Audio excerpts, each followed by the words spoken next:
ప్రార్థన చేసుకుందాం. పరిశుద్ధుడా, మీకే స్తుతులు స్తోత్రాలు చెల్లిస్తూ ఉన్నాం. ఈ ప్రాతకాల ఆరాధనలో తండ్రి, మీ సన్నిధి నిత్యము మాతో ఉంచండి. ఆరాధన అంతటలో మహిమ ఘనత ప్రభావాలు మీకు ఆరోపిస్తూ యేసు ప్రభు వారి పరిశుద్ధ నామమున వేడుకొనుచున్నాము తండ్రి, ఆమేన్.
ప్రియులారా, ప్రభు పేరిట మీకు శుభాలు తెలియజేస్తూ ఉన్నాం. జన్మదినాలు, వివాహ దినాలు జరుపుకుంటున్నటువంటి కుటుంబాలకు పండు friends and sisters YouTube channel ద్వారా శుభాకాంక్షలు మేము తెలియజేస్తున్నాం. మీ కొరకు ప్రార్థన చేస్తున్నాం. మీరంతా క్షేమమే కదా? మరి ఇక పండు friends and sisters YouTube channel కొరకు కూడా మీరు ప్రార్థన చేయండి. అనేక మంది ఈ ఛానల్ ద్వారా ఈ సందేశాలు వారు వింటూ ఉన్నారు. మేము మేలు పొందుకుంటున్నామని అనేక మంది వారు తెలియచేస్తున్నారు. అనేక మంది ప్రార్థనలు కోరుతున్నారు. మీ అందరి కొరకు అనుదినం ప్రార్థన చేస్తున్నాం.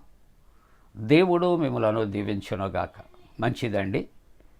పరిశుద్ధ గ్రంథాలు తెరచి హబక్కూకు గ్రంథం 3వ అధ్యాయం 2వ వచనాన్ని కలిసి చదువుకుందాం. హబక్కూకు గ్రంథం 3వ అధ్యాయం 2వ వచనాన్ని మనం చదువుకుందాం.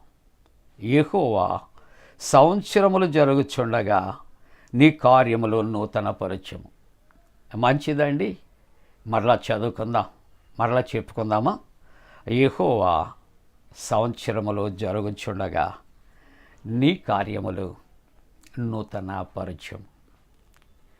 ప్రియ దేవుని కుటుంబీకులారా, దేవుడు తన రూపములో చేసుకున్నటువంటి మానవులకి ఎంత మేలు చేస్తూ ఉన్నాడు. దేవుడు తన బిడ్డలను ప్రతి దినము ప్రతి క్షణం ఎంత చక్కగా జ్ఞాపకం చేసుకుంటూ ఉన్నాడు. ఆయన రూపాన్ని ఆయన ఇచ్చారు, ఆయన ఆత్మనిచ్చారు. ఇక నాకు వాళ్ళతో పని లేదు అని అనుకుంటం లేదు, కానీ ప్రతి క్షణము కూడా ఆయన నీ కొరకు ఆలోచన చేస్తూ ఉన్నాడు. నీ ఆరోగ్యం కొరకు, నీ యొక్క క్షేమాభివృద్ధి కొరకు, నీ కుటుంబము కొరకు, నీ బిడ్డల కొరకు ఆయన ఆలోచన చేస్తూ ఉంటూ ఉన్నాడు.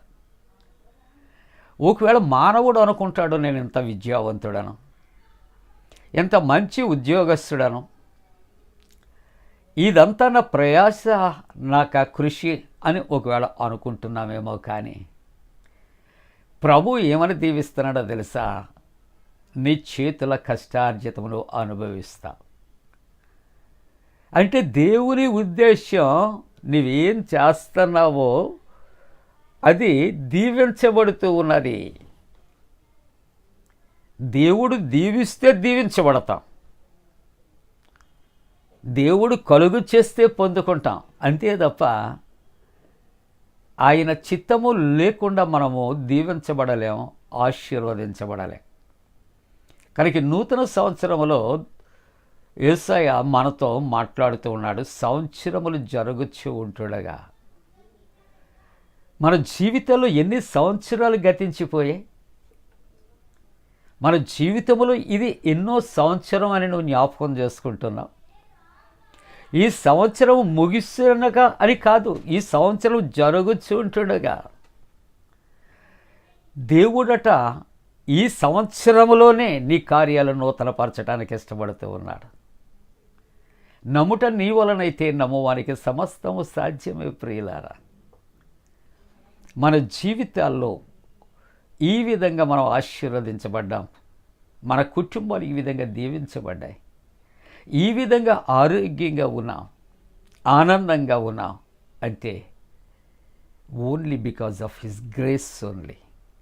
దేవుని కృప మాత్రమే. అందుకే దీవిస్తున్నాడు. సంవత్సరములు జరుగుతుండగా అంటే ఈ సంవత్సరం అయిపోయాకనే కాదు, సంవత్సరాలు ఇలాగూ ఒకదాని వెంట జరుగుతూ ఉంటుండగానే ఇదిగో మిమ్మల్ని నేను నూతన పరుస్తూ ఉంటాను, ఆశీర్వదిస్తాను, అభివృద్ధి పరుస్తాను. ఎంతవరకు?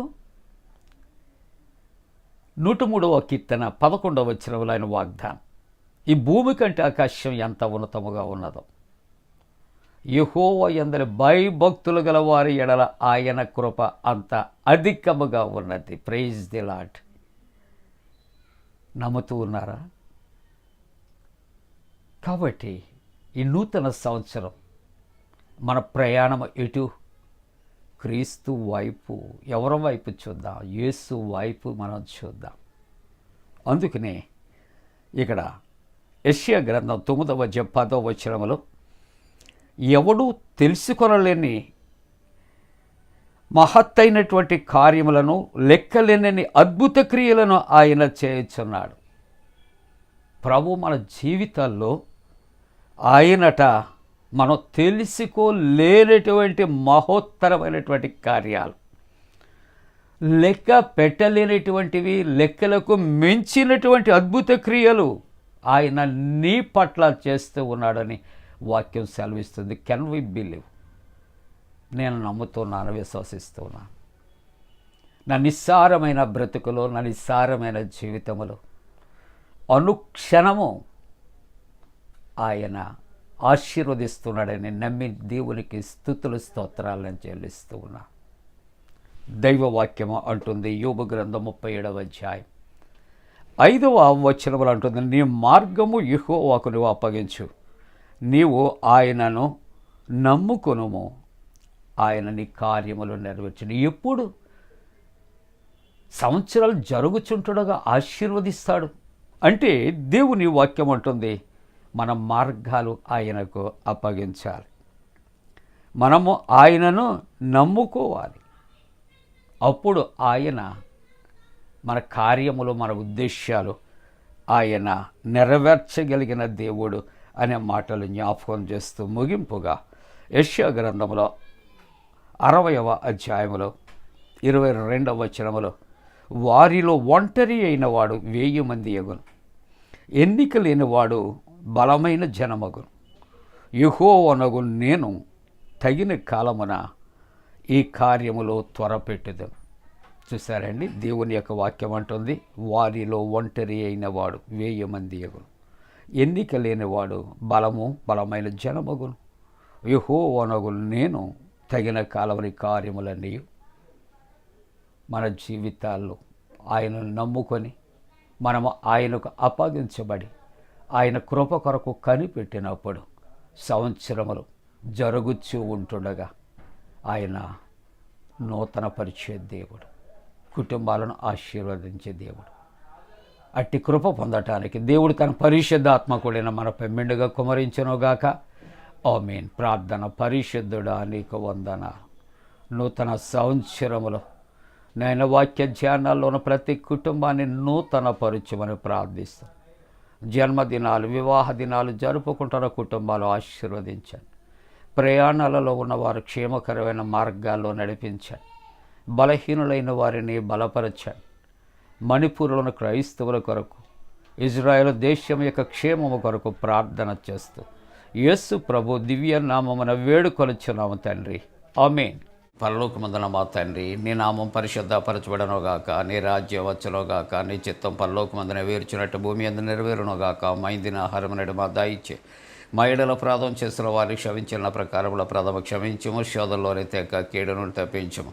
రాజ్యము, శక్తి, మహిమ నిరంతరము నీవే ఉన్నవి.